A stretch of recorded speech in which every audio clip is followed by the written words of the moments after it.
Saudara, putusan Mahkamah Konstitusi nomor 60 tahun 2024 berpotensi mengubah peta politik Pilkada 2024. Salah satunya, MK memberi ruang parpol yang tak punya kursi di DPR bisa mengusung calonnya sendiri.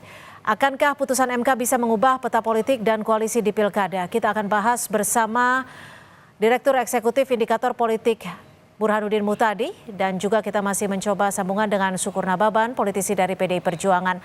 Selamat petang Mas Burhan, terima kasih sudah bergabung bersama kami di Kompas Petang. Makasih Cynthia atas undangannya. Mas Burhan, kalau dengan putusan MK, seberapa jauh dinamika peta politik di Pilkada 2024 ini akan berubah? Game changingnya akan seperti apa? Sebenarnya putusan MK yang barusan dirilis kemarin itu memberi cerca harapan atas dominasi kartel politik yang sangat terang benderang dalam pilkada kali ini. Tetapi sayangnya putusan MK itu belum segera dieksekusi, tetapi Balik DPR sudah bermanuver untuk menganulir putusan MK melalui revisi Undang-Undang Pilkada. Jadi sangat mungkin putusan MK tersebut layu sebelum berkembang karena DPR melakukan serangkaian akrobat politik untuk menganulir tadi. Pertama adalah berkaitan dengan batas usia calon gubernur atau wakil gubernur yang di mana DPR lebih mengikuti putusan MA ketimbang MK. Yang kedua itu berkaitan dengan threshold. Jadi kalau kita mengacu pada putusan MK, itu clear di halaman 77 putusan MK nomor 60 itu disebut bahwa yang menjadi subjek bagi berlakunya threshold ini adalah partai politik atau gabungan partai politik peserta pemilu dan seterusnya yang memenuhi syarat sesuai dengan persentase yang berbeda-beda sesuai dengan jumlah penduduk di setiap wilayah. Nah di situ itu sama DPR diganti. Jadi yang mendapatkan tanda kutip semacam kemudahan untuk mendaftarkan calon di pilkada itu hanya partai yang tidak punya kursi di DPR. Oke, nah, tapi gini Mas Burhan. Kita coba membacanya dari bahasa orang awam gitu ya. Mana yang lebih kuat sebenarnya? Putusan MK yang final and binding atau Balik DPR yang saat ini sedang bergulir? Nah sebenarnya kalau kita mengacu pada Undang-Undang Dasar itu kan jelas putusan MK itu bersifat final and binding. Jadi artinya kita mengacu pada apa yang sudah ditetapkan oleh MK putusan nomor 60. Jadi case close kalau kita mengacu pada situ. Tetapi kan DPR melalui rapat kilat pagi ini itu mengatakan bahwa MK dianggap mengeluarkan norma baru dan itu yang kemudian coba di amandemen melalui revisi Undang-Undang Pilkada yang mau disahkan besok.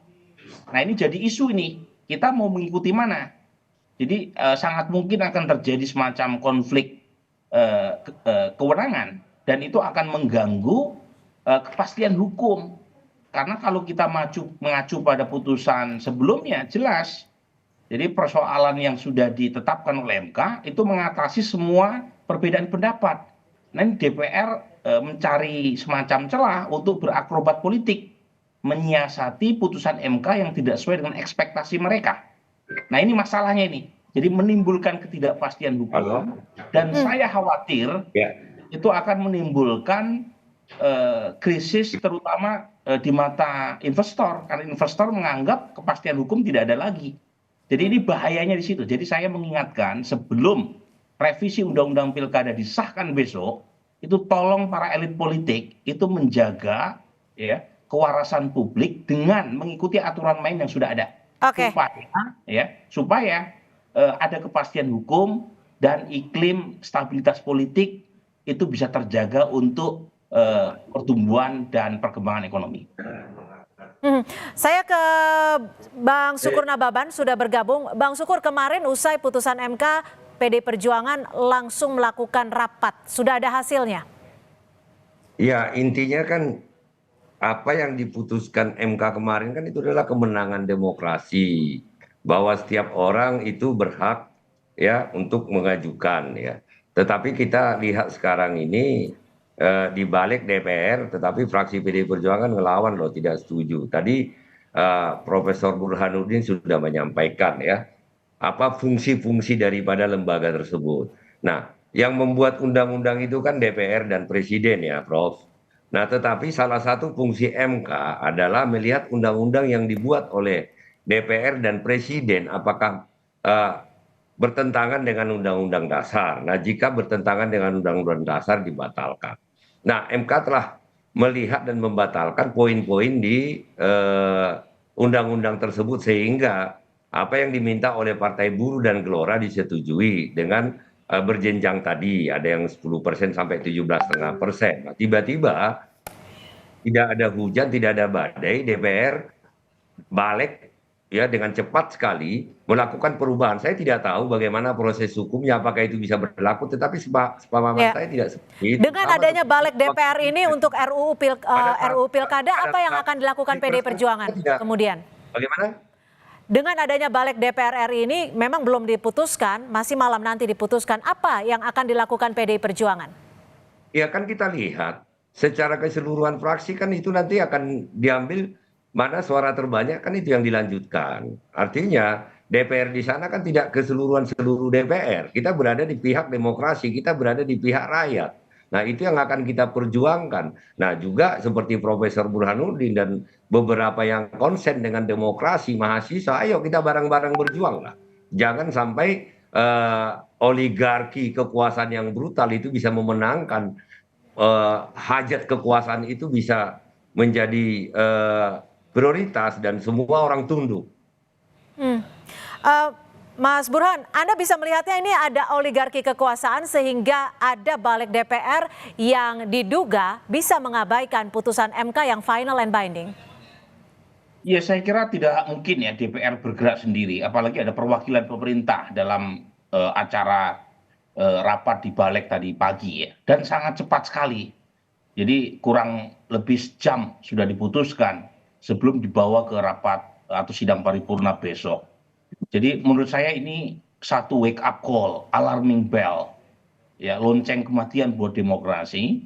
Dan sebaiknya sebelum semuanya terlambat, pemerintah dan DPR menyadari kekhilafahnya tadi dan kembali ke track semula, yaitu putusan MK diikuti. Sebab kalau misalnya tidak diikuti, kemudian KPU mengikuti kesepakatan DPR dan pemerintah, MK jelas mengatakan dalam putusannya, kalau misalnya diabaikan, maka hasil pilkada dianggap melanggar konstitusi. Jadi terjadi deadlock, dan itu akan merugikan semuanya. Ya. Jadi ini penting ya buat penyelenggara negara. Saya mau bertanya dulu, kalau bisa bertanya ke Prof. Burhan, seperti yang saya sampaikan tadi. Ini kan salah satu fungsi MK adalah melihat undang-undang dihasilkan oleh DPR dan Presiden apakah bertentangan dengan Undang-Undang Dasar. Nah, harusnya setahu saya jika MK sudah mengatakan ini bertentangan dan sudah dirubah, tidak bisa lagi diajukan pasal yang sama, Prof. Iya, jadi saya bukan ahli hukum Bang Syukur, tapi poin saya terlihat dengan kasat mata DPR mencoba mengutak-ngatik, berakrobat politik untuk menyiasati putusan MK. Padahal putusan MK sudah sangat terang. Kami tangkap. Nah, itu masalahnya. Kami tangkap. Terakhir, saya hanya minta Pak Syukur Nababan, jika berandai-andai akan mengajukan siapa, Ahok atau Anies? Sebut nama saja. Maksudnya? Berandai-andai jika putusan MK final and binding dan bisa mengajukan dari PDI Perjuangan, akan mengajukan Ahok atau Anies?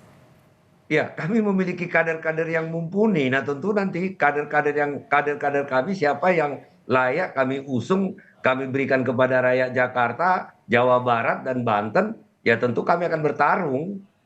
Oke, belum ada nama artinya ya. Baik, terima kasih Bang Syukur Nababan, politisi PDI Perjuangan, dan juga Mas Burhanuddin Muhtadi, Direktur Eksekutif Indikator Politik, sudah bergabung bersama kami di Kompas Petang. Selamat sore.